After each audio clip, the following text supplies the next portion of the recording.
Hello, good morning, friends. Last time we had seen that the transforming principle was the genetic material by proving it by Griffith's experiment.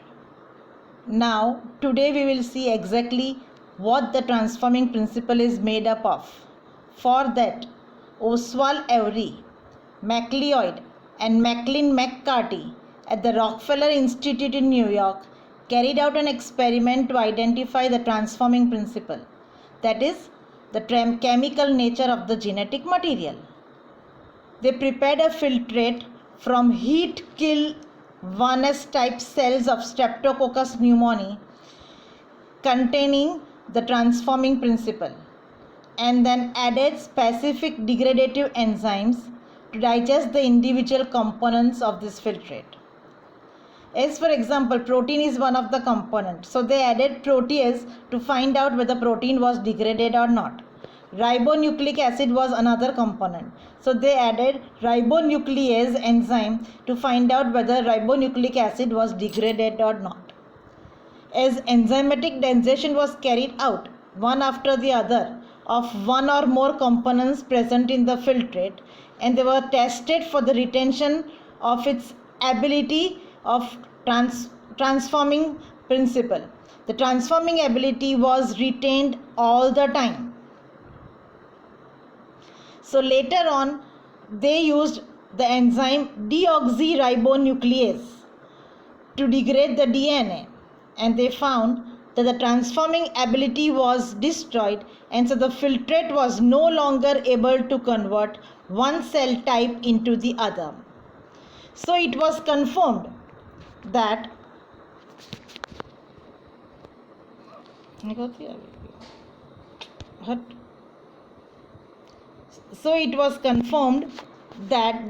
transforming principle was DNA, but they were not satisfied with the work and they needed more evidence.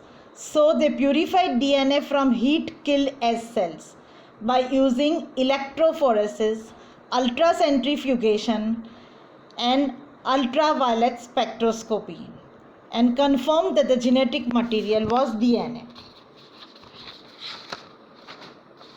Scientists at that time were not ready with this totally new idea and were not satisfied. So another independent experiment was carried out for identification of the genetic material. This experiment was known as Hershey-Chase experiment or the Waring blender experiment. It was carried out in 1852 by Alfred Hershey and Martha Chase at the Cold Spring Harbor Laboratory in New York.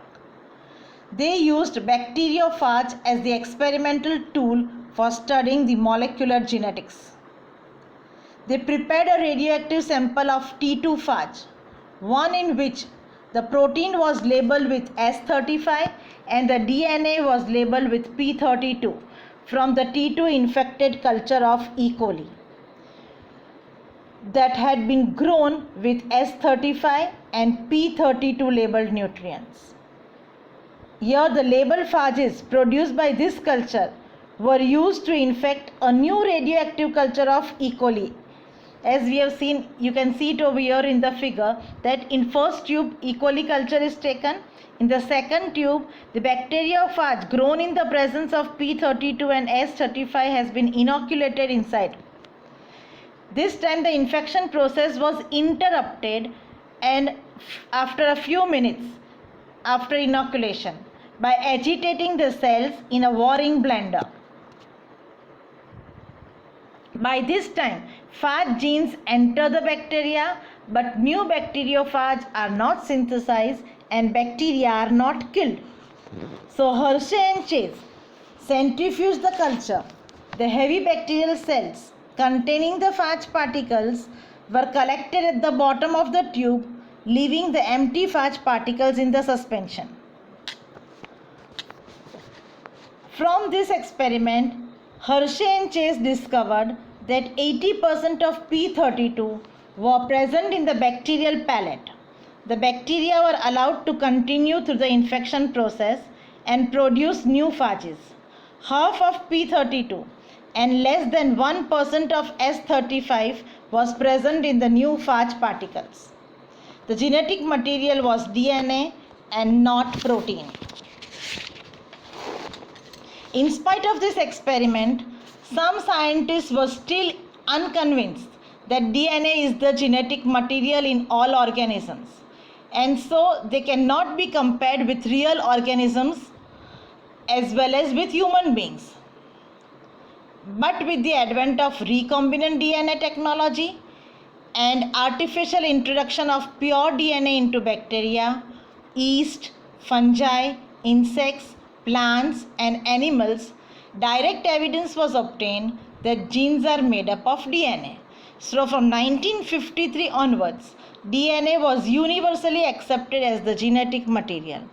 It was also due to discovery of the structure of the double helix by Watson and Crick that the structure was absolutely compatible with the requirements of the genetic material.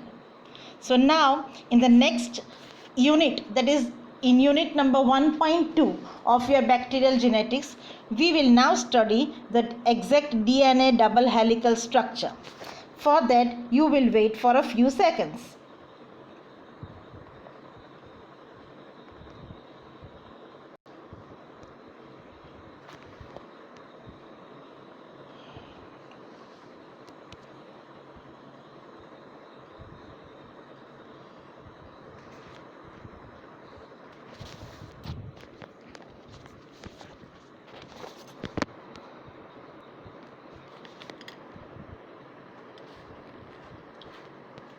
Here we know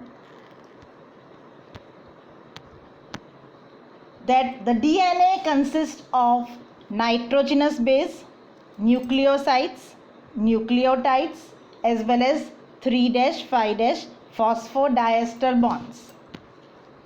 Now the nitrogenous bases which are there, the base in DNA, they contain the carbon nitrogen ring structure, and they are of two types, that is purines and pyrimidines. Adenine and guanine are known as purines, whereas thymine and cytosine, they are known as pyrimidines. The purines each have two joined carbon nitrogen rings but with different side chains, whereas the pyrimidines, that is thymine and cytosine, they have got one carbon nitrogen ring and they again differ in their side chains. Talking about the purines, as you can see in the structure, the purines, that is the adenine and guanine, in adenine you can see that the nitrogen atom is attached at the 1, 3, 7 and 8 carbon atom of the structure, whereas the amino group NH2 at the 6 carbon atom and the NH group at the 9 carbon atom. Whereas in case of guanine, the nitrogen is attached at the 3rd and the 7th carbon atom, the NH2 is attached at the 2nd carbon atom and the NH is attached at the 1 and 9th carbon atom. Same way in case of pyrimidines, that is thymine and cytosine, the NH group is attached at the 1st and the 3rd carbon atom. The oxygen atom with double bond is attached at the 2nd and 4th carbon atom and the CH3 group at the 5th carbon atom. In case of cytosine, the NH2 is attached at the 4th carbon atom, the NH is attached at the 1st carbon atom, nitrogen at the 3rd carbon atom and oxygen with double bond is attached at the 2nd carbon atom.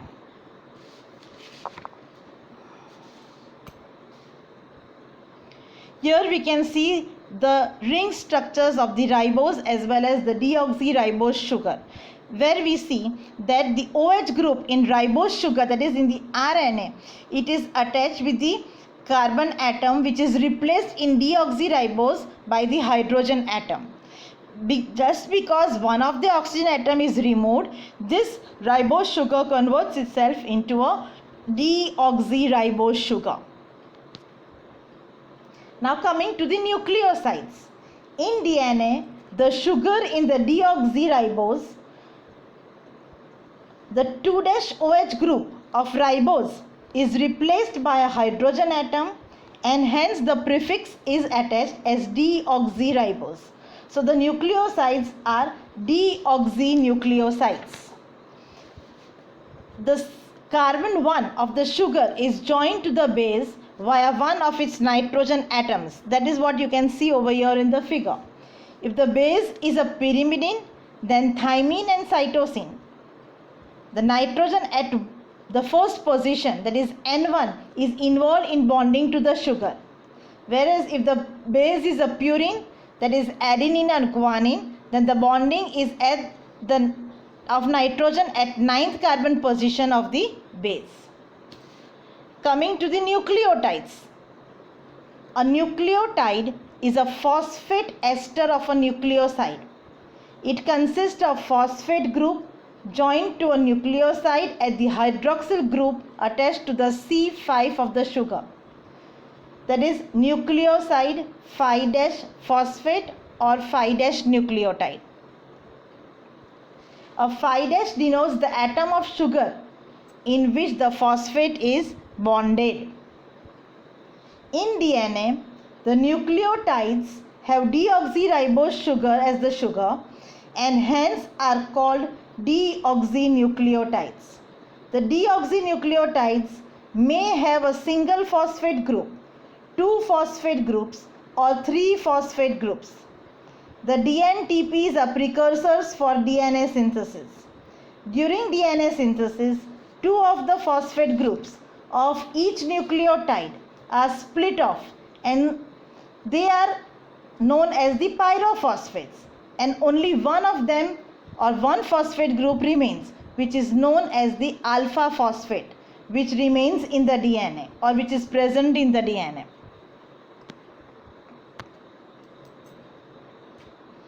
Now coming to the 3' phosphate diester bonds. In a DNA molecule, the different nucleotides are covalently joined to form a long polymer chain by covalent bonding between phosphates and sugars. That you can see over here in the figure. There is a covalent bonding between the phosphates and the sugars. For any one nucleotide, the phosphate attached to the hydroxyl group at the 5' position of sugar is in turn bonded to the hydroxyl group at the 3' carbon of the sugar at the next nucleotide. This phosphate hydroxyl bond is an ester bond and hence it is known as the phosphodiester bond. Thus, in a DNA molecule, the DNA chain of all of the 3' and 5' hydroxyl groups are involved in the phosphodiester bonds except for the first and last nucleotide in the chain. The first nucleotide has a 5' phosphate not bonded to any other nucleotide, and the last has free 3' hydroxyl group. Thus, each DNA chain has polarity, it having a 5' end as well as a 3' end. Now coming to the DNA sequence, that is the DNA double helical structure as proposed by Watson and Crick. Each nucleotide is denoted as a single letter ATGC. Different genes have different sequences of these 4 nucleotides and so code for different biological messages. This sequence is known as base sequence. It is a part of base sequence of one gene and codes for a part for one protein. The base sequence is written from 5' to 3' end direction.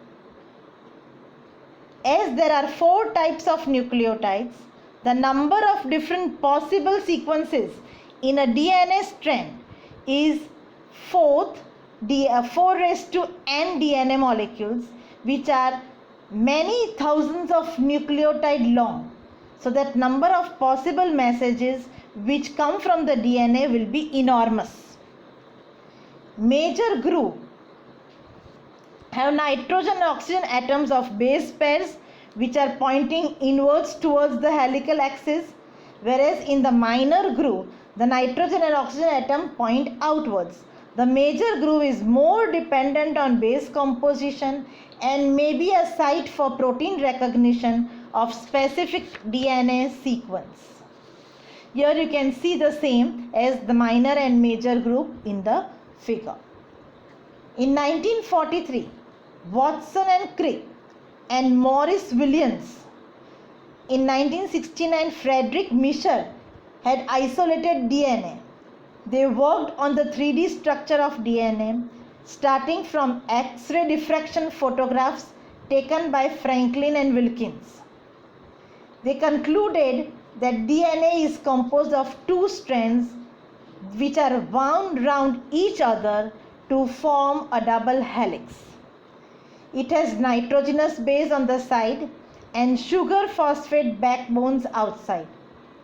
The two DNA strands are anti-parallel, that is 3' to 5' end as well as 5' to 3' end. The bases of the two strands form H2 bonds to each other. A pair with thymine and guanine, whereas that with cytosine has complementary base pair. Adenine and guanine pair with each other and guanine and cytosine have pairing with each other. These are three H2 bonds between guanine and cytosine and two H2 bonds between adenine and thymine. That is also easily shown over here in the figure where the H2 bonds are there between adenine and thymine, that is two double bonds, and triple bond between guanine and cytosine. The large two-ring purines is paired with a small single-ring pyrimidine and two bases fit nearly in the gap between the sugar phosphate strands and maintain the correct spacing. There would not be enough spacing if two purines would pair or too much space for two pyrimidines to pair, which would be too far apart to bond with each other. Now here this is just the position of the DNA if it is situated as a ring structure in bacteria. We know that in bacteria the DNA is in the double helix is situated in a circular fashion. So these are the radial loops where the chromosomes are depleted of histone, means when the chromosome do not have the histone proteins, they seem to have a central fibrous protein scaffold to which the DNA is attached in loops, and this we can see the loops or the domains of the DNA over here. So inside the cell it looks like attachment of 30 nanometer fiber to multiple locations on the central protein scaffold in a series of radial loops, and this is how a circular double stranded DNA is formed in bacteria. Now in our next class we will see the organization of this DNA inside the cell. Thank you.